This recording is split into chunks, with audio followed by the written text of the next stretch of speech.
Welcome to the Cow Corporation's series of videos about software engineering.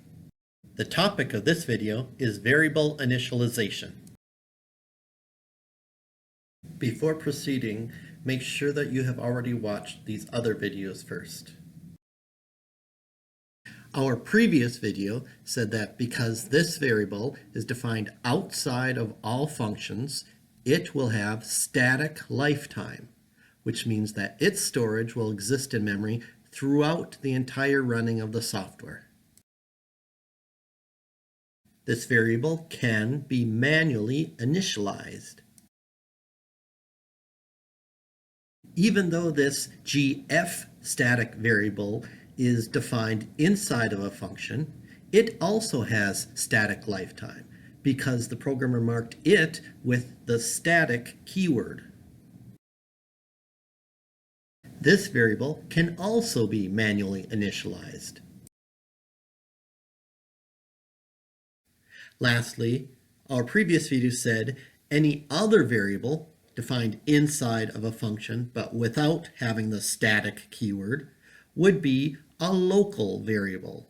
This local variable only exists in memory during the performance of the function.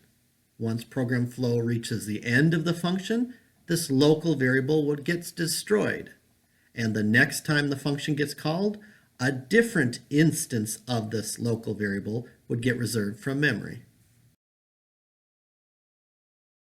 This local variable can also be manually initialized. In this case, that means that each time the function gets called, its new instance of this iLocal variable will get initialized to the same 33 value that was used to initialize all the other iLocal instances during all the other function calls. All three of these variables can be manually initialized, but they're not required to be. But if it's a constant variable, then it must be manually initialized to its constant value.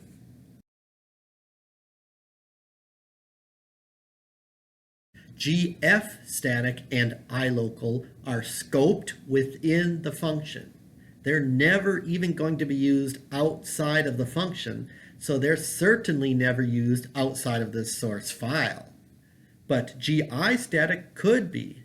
If you do want to use GI static in other source files, then mark its definition with this extern keyword. In those other files, program a forward reference declaration that looks the same as this except without the initialization value.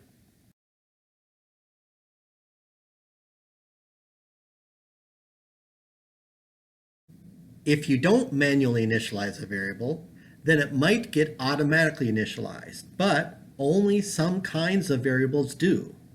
In particular, if that variable has static lifetime, then it will be automatically initialized to some form of 0.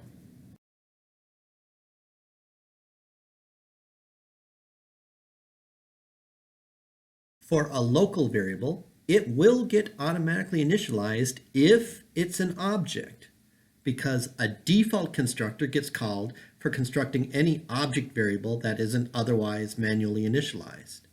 And initialization gets done by that default constructor, which is either programmed by the programmer or automatically provided by the system.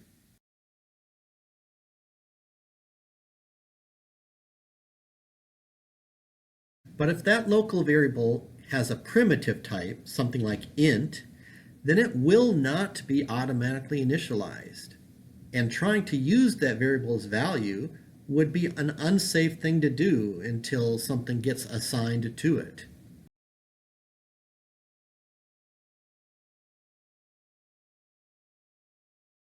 Now, let's discuss the point in time when a variable gets its initialization done. For this discussion, it does not matter whether that variable has static lifetime or is a local variable. That doesn't affect the time when the variable would get initialized.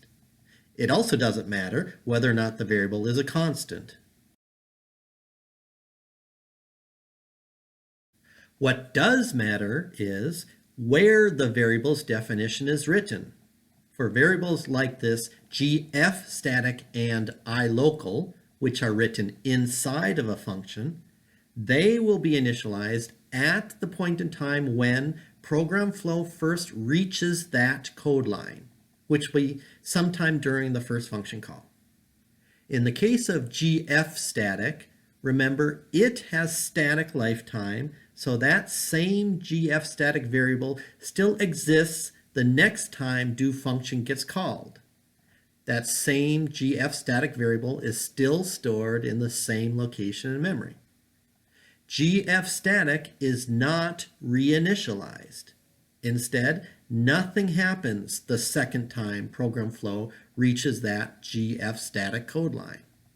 So any changes that might have happened to gf static during the previous call after it had been initialized, those changes will still be seen, and they're not undone by any reinitialization.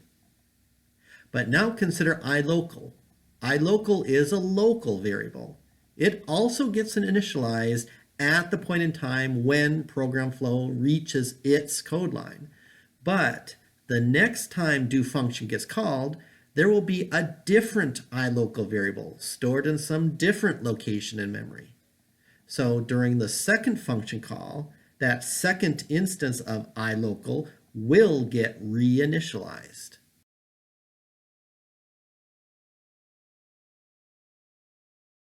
What about variables that are defined outside of all functions? The point in time when they get initialized is at the very beginning of the software being run, before the main function starts its work.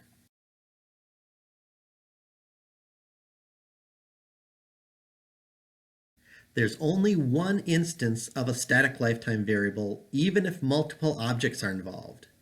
Consider this example. Here, we've constructed two separate objects and call one of their member function. Because this GI internal to function variable was defined inside the member function, it gets initialized now during the first call to the member function. After having been initialized to 11, the next code line changes its value to 12 and then returns that number from the function. Now, let's call the member function on the other object. Because GI internal to function has static lifetime, we're using the same variable as before, and it does not get reinitialized. So its value is still 12. The ++ code line then changes it to 13.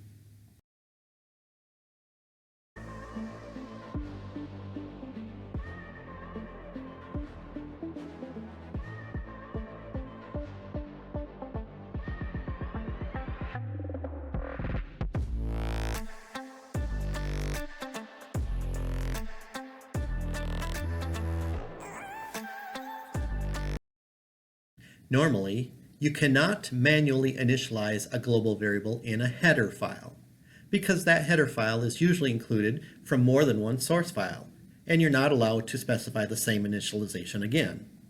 However, Win32 will allow it if the variable is marked with declspec select any.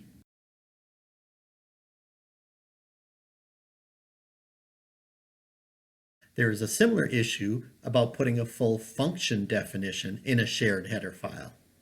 Again, the compiler will allow it if the function definition is marked by one of these inline keywords.